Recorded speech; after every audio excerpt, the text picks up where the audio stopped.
विदेश मंत्री एस जयशंकर ने शनिवार को कहा कि पूर्वी लद्दाख में एलएसी पर चीन के साथ पिछले महीने हुए समझौते के बाद डिसंगेजमेंट का काम पूरा हो चुका है और अब ध्यान डीएस्केलेशन पर होगा।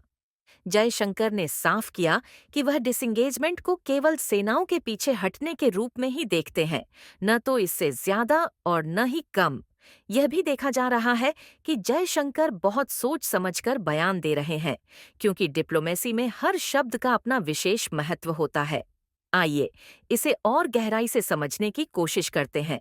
बता दें कि भारतीय और चीनी सेनाओं ने हाल ही में लद्दाख के डेमचौक और डेपसांग क्षेत्रों में एलएसी पर पीछे हटने का काम पूरा किया और दोनों पक्षों ने करीब 4.5 साल के अंतराल के बाद अपनी अपनी गश्ती गतिविधियां फिर से शुरू कीं।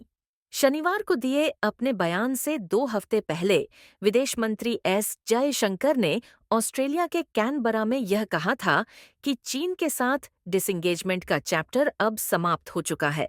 इसका मतलब है कि डिसंगेजमेंट के बाद अगला कदम डी-एस्केलेशन होगा और फिर डी-इंडक्शन की प्रक्रिया होगी।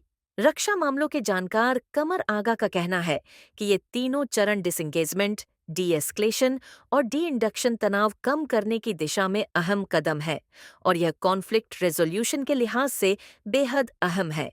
डिसंगेजमेंट का मतलब है सेनाओं का पीछे हटना, जबकि डी-एस्केलेशन का मतलब है कॉन्फ्लिक्ट को निचले स्तर पर लाना।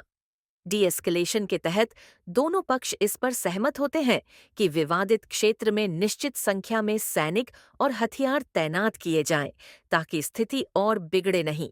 विदेश मंत्री एस जयशंकर 2 बार यह कह चुके हैं कि अब दोनों देशों का फोकस डी-एस्केलेशन पर होगा।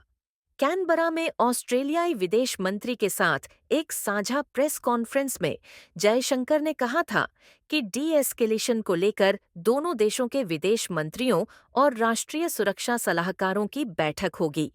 इसके अलावा कजान में शी जिनपिंग और नरेंद्र मोदी के बीच बैठक के बाद यह भी कहा गया था कि सीमा मुद्दे पर विशेष प्रतिनिधियों की बैठक जल्द ही शेड्यूल की जाएगी। हालांकि अब तक इस बैठक के बारे में कोई आधिकारिक खबर सामने नहीं आई है। कजान में दोनों देशों के बीच सहमति के पीछे जयशंकर और वांग यी की जून और जुलाई में हुई बैठकें भी महत्वपूर्ण मानी जाती हैं। इस प्रकार डिसंगेजमेंट के बाद आगे का रास्ता काफी हद तक इन बैठकों के परिणामों पर निर्भर करेगा। 10 सितंबर 2020 को मॉस्को में दोनों देशों के विदेश मंत्रियों की एक बैठक हुई थी।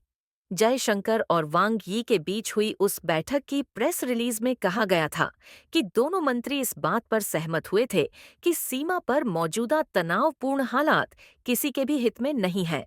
ऐसे में दोनों पक्षों के सैनिकों को डायलॉग को आगे बढ़ाना चाहिए, डिसंगेज करना चाहिए, उचित दूरी बनानी चाहिए और तनाव को कम करना चाहिए। हाल ही में जयशंकर ने खुद यह माना था कि भारत और चीन के बीच हालिया पेट्रोलिंग समझौते की शुरुआत उसी बैठक से हुई थी और लगातार डायलॉग की वजह से ही यह समझौता संभव हो सका है। मॉस्को में 2020 में हुए जिस संयुक्त बयान का जिक्र विदेश मंत्री ने किया था, उसमें दोनों देशों ने डिसएंगेजमेंट पर सहमति तो जताई थी, लेकिन डी-एस्केलेशन का कोई उल्लेख नहीं था। जानकारों का कहना है कि भारत और चीन के बीच अतीत में अविश्वास की गहरी खाई रही है।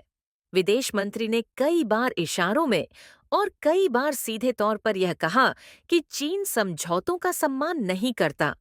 दोनों देशों के बीच पेट्रोलिंग अरेंजमेंट की घोषणा के बाद चीनी विदेश मंत्रालय की पहली झिझक भरी प्रतिक्रिया में इस अविश्वास की झलक भी देखने को मिली थी।